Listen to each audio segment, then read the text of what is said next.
12 में BMC India limited advertising service नाम से संचालित एक कंपनी का धोखाधड़ी का मामला सामने आया है।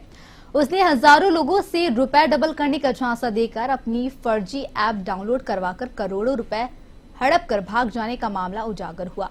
ठगी का शिकार हुए लोगों को कंपनी के ऑफिस बंद कर भाग जाने की सूचना मिलने पर सैकड़ों लोग कंपनी के ऑफिस और अंकुर स्कूल की निदेशक सोनिया नामा के स्कूल पहुंचे, जहां जमकर नारेबाजी की और हंगामा किया। मौके पर पुलिस के पहुंचने पर मामले को शांत करवाया गया, जिसके बाद गुस्साए लोग कंपनी के ऑफिस पहुंचे, जहां पर ऑफिस का ताला और शटर तोड़कर कई सामान ले गए। उन्होंने सामानों को बाहर फेंककर तोड़फोड़ की। ठगी का शिकार लोगों ने बताया कि सोनिया नामा मैडम ने उनसे रुपए जमा करवाकर एक ऐप डाउनलोड करवाया और कहा कि आपके पैसे डबल हो जाएंगे। कंपनी संचालक सोनिया नामा को संपर्क करने पर उनका मोबाइल स्विच ऑफ मिला। उसके परिजनों ने बताया कि वहीं इस मामले में दिल्ली ऑफिस गई हुई है, उनके आने पर ही सच्चाई मालूम होगी।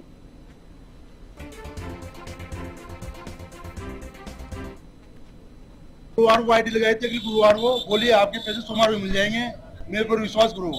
फिर मैं अभी 2 दिन पहले गया, मैडम ने बोला आप विश्वास करो पैसा मिल जाएगा।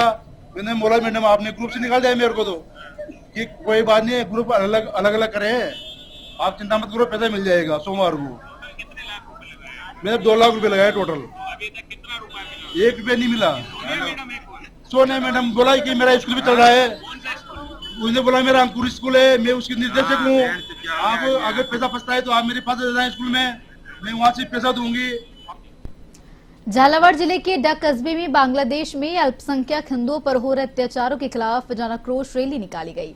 गायत्री शक्तिपीठ मंदिर से विहिप बजरंग दल, शिवसेना सहित हिंदुवादी संगठनों की यह रैली पुलिस थाना डक पहुंची, जहां गंगाधार पुलिस उपाधीक्षक जयप्रकाश अटल को महामहिम राष्ट्रपति के नाम ज्ञापन सौंपा गया। ज्ञापन में चिन्मय कृष्णदास की अविलंब रिहाई और हिंदुओं के लगातार उत्पीड़न पर विराम और अल्पसंख्यक समुदाय पर हो रहे अत्याचार पर रोक लगाने की मांग की गई।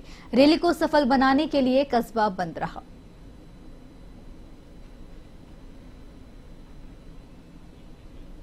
पर बीकानेर से बताना, जब बीकानेर में इन दिनों हिंदी सिनेमा के ब्लैक एंड व्हाइट से रंगीन फिल्म के आने तक के 100 वर्ष पुराने फिल्मों के पोस्टर लगाकर प्रदर्शनी का आयोजन बीकानेर के सुदर्शना कला दीर्घा में किया गया।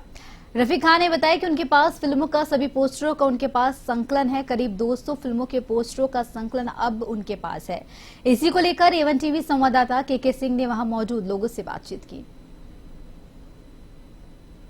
एक जमाना था जब ब्लैक एंड व्हाइट मूवीज यानी फिल्में आया करती थी, उसके बाद जमाना आया रंगीन फिल्मों का, उसके बाद आज डिजिटल मूवीज पे, यानी ये कहा जा सकता है घर बैठे ही पर हिंदी फिल्मों की बात करें। पुराने जमाने को यहाँ पर आप देख सकते हैं कि पुराने जमाने की तमाम फिल्में जो यहाँ पर राजा रानी की बात करें, चाहे दोस्ती की बात करें, चाहे शोले की बात करें, जी हाँ, बिल्कुल अनूठा प्रयास कहा जा सकता है कि यहाँ संकलन किया गया है इन फिल्मों का। बात करें, ये बीकानेर की नौशाद एकेडमी ऑफ हिंदुस्तानी संगीत कला केंद्र की पेशकश है ओल्ड फिल्म पोस्टर प्रदर्शनी, जहाँ हर साल दिसंबर में ही आयोजित होती है। और बीकानेर का एक तरह से कहा जा सकता है कि दुनिया भर के जो लोग हैं उसको देखने आते हैं इस प्रदर्शनी को। बात करते हैं जो आयोजक हैं, जो लगाने वाले हैं, उन्हीं में से। जी, क्या खास है आपकी इस प्रदर्शनी में? सर, इसमें पूरा ही खास है सर, क्योंकि जो वक्त बीत गया है वो अब दोबारा आना नहीं है। तो ये जितने भी ओल्ड पोस्ट यहाँ लगा रखे हैं, सन 1930 से लेकर पहली हिंदी बोलती फिल्म आला मारा से लेकर सन 1950 तक मैंने यहाँ पर फ्लेक्स बैनर पर इन पोस्टरों को दर्शाया गया है। और फिर 51 के बाद में ओरिजिनल पोस्टरों का समावेश इस पोस्टर पर सुना है आप इतने ये सब का संकलन है। एक समय में आप साइकिल पे घूम के सड़कों पर या ऐसे तमाम जगहों पर पोस्टर को चिपकाया करते थे इन्हीं फिल्मों के, क्या? जी बिल्कुल, चिपकाया करता था, नो डाउट फिल्मों का विज्ञापन भी करता था। लेकिन कभी मैंने ये नहीं सोचा था कि इन कभी फिल्मों के पोस्टरों के मैं एग्जीबिशन भी लगाऊंगा, क्योंकि उस समय सिनेमा अपने परवान पे था, उस समय सिनेमा चलते थे। आज सिनेमा है, आज सिनेमा सर, आज ये सिनेमा है ही नहीं सर। आप बीकानेर में 5-6 सिनेमा थे, अब एक सिनेमा चल रहा है। आपके जमाने की ये कुछ फिल्में देख रहे हैं हम लोग, क्या कहेंगे आप? हमारे ज़माने से भी बहुत पहले की फिल्मों के पोस्टर यहाँ रफ़ीक साहब ने एकत्रित करके बीकानेर की जनता के लिए एग्जीबिशन लगाई है। बहुत ही अनूठा प्रयास है। इस तरह का प्रयास कोई भी करने की हिम्मत नहीं जुटाता, क्योंकि एक बहुत लंबा प्रयास है ये। 1960 से लेकर आज तक आप रफ़ीक साहब ने जो पिक्चरों के यहाँ पोस्टर लगाए हैं, ये आज के बच्चों के लिए तो बिल्कुल इतिहास है। उनको समझ में ही नहीं आएगा कि किस तरह का भी फिल्म बना करती थी और इस तरह के पोस्टर से उसकी पब्लिसिटी हुआ करती थी। तो रफ़ीक साहब की मेहनत है। तो काफ़ी अचंभित हो रहा है कि मतलब इतना बड़ा कलेक्शन इन्होंने कर रखा है, बहुत ही मतलब। और ये इससे ये जाहिर होता है कि ये इस चीज़ को वापस जीवित करना चाहते हैं, इस संगीत मतलब ये जो फिल्में आजकल जो अनुकरणीय प्रयास है इनका। और ये हम जिस समय हम भी छोटे थे तो हम भी इनको तांगे में बीच में ये बैठ जाते थे तांगे में और बोलते थे फिल्मों के पोस्टर के बारे में, फिल्म के बारे में। तो बहुत बस यूं ही आते थे तो हम अगले दिन देखने चल जाते थे कि पोस्टर तो देखें यार, बहुत अच्छा लगता है। बहुत ही बढ़िया प्रयास है कादरी साहब का। पुराने ज़माने के अंदर हमने लेकर आए ये लोग तमाम बातों को देखते हुए कह सकते हैं कि एक रेयर कलेक्शन है जो कि रफीक कादरी का है। तो आप भी आइए, आप भी देखें इस अनूठी प्रदर्शनी को। के सिंह, A1 टीवी। बांसवाड़ा की आनंदपुरी थाना क्षेत्र में खेती की आड़ में गांजे की अवैध रूप से खेती करते एक आरोपी को गिरफ्तार किया गया है। साथ ही उसके खेत में लगाए गए 1 क्विंटल 42 किलो 63 ग्राम गांजे के पौधे जब्त किए गए हैं। आनंदपुरी थाना अधिकारी कपिल पाटीदार ने इस मामले पर जानकारी दी है। उन्होंने बताया कि थाने क्षेत्र में टैमन गांव में इस कार्रवाई को अंजाम दिया गया है। बालोतरा शहर के पचपदरा रोड पर एक भयानक हादसा हुआ। पाइपलाइन के काम में लगी सड़क किनारे खड़ी जेसीबी मशीन से तेज रफ्तार कार अनियंत्रित होकर जा टकराई। टक्कर इतनी जबरदस्त थी कि कार में तुरंत आग लग गई और कुछ ही पलों में पूरी कार जलकर कबाड़ हो गई। हादसे का पूरा मंजर पास में लगे सीसीटीवी कैमरे में कैद हो गया। टक्कर के बाद घटनास्थल पर अफरा तफरी मच गई और आग तेजी से फैलने लगी। हादसे में कार में सवार 3 लोग गंभीर रूप से घायल हो गए। आसपास के लोगों ने तुरंत 108 एम्बुलेंस को बुलाया। घायलों को बालोतरा के राजकीय नाहटा जिला अस्पताल ले जाया गया।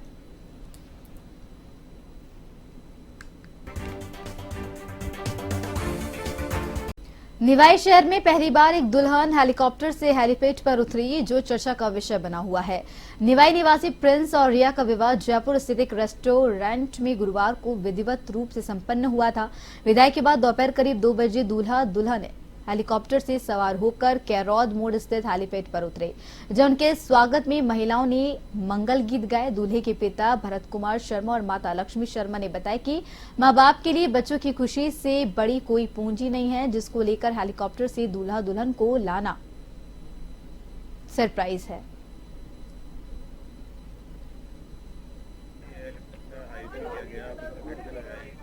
क्या मैसेज देना चाहेंगे? मैसेज तो यही है कि भाई ऐसे सास ससुर सबको मिले जो इतना सोचते हैं। एक बार जब आपको पता चला कि ये विदाई आ जाएगी, आपको पहले से पता था किस तरह का उत्सुक था, कितना अच्छा गिफ्ट लगा? ये तो सरप्राइज था हम दोनों के लिए, ऐसा कुछ पहले पता नहीं था। लास्ट मोमेंट पे पता लगा कि यहाँ से आपकी क्या कुछ कहेंगे इसको लेकर के? ये जो फ्लोर लाया था, कब मुलाकात हुई आपकी, ये तरह से आगे बढ़े, कब बातचीत हुई, कुछ तो ये यहाँ पे मतलब जानते थे पहले।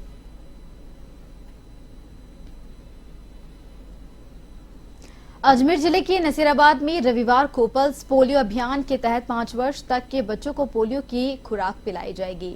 राजकीय सामान्य चिकित्सालय के प्रभारी डॉक्टर विनय कपूर ने बताया कि नवजात से 5 वर्ष तक बच्चों को पल्स पोलियो की खुराक पिलाने के लिए 33 बूथ तैयार किए गए हैं। इनमें से 5 बूथ चयनित क्षेत्र के लगाए जाएंगे। वहीं पोलियो की दवा जो है सुबह 8 से शाम 5 बजे तक पिलाई जाएगी। उपखंड अधिकारी देवीलाल यादव ने कहा कि नसीराबाद में 100% बच्चों को पोलियो की खुराक पिलाने का लक्ष्य रखा गया है।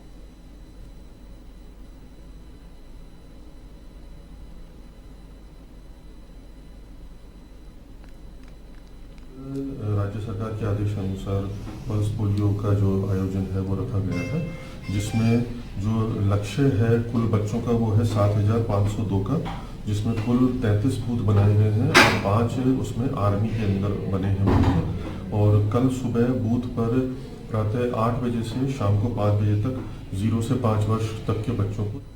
राजगढ़ बांदीकुई रेल मार्ग के मध्य स्थित गोट गांव के समीप शुक्रवार को रेलवे ट्रैक पर अज्ञात व्यक्ति का शव मिला। सूचना के बाद पहुंची राजगढ़ पुलिस ने शव को शिनाख्त के लिए राजगढ़ सीएचसी की मोर्चरी में रखवा दिया। मृतक की शिनाख्त शनिवार को खुआजी का बाग निवासी बबलू सैनी के रूप में हुई है। पुलिस ने पोस्टमार्टम के बाद शव परिजनों को सौंप दिया।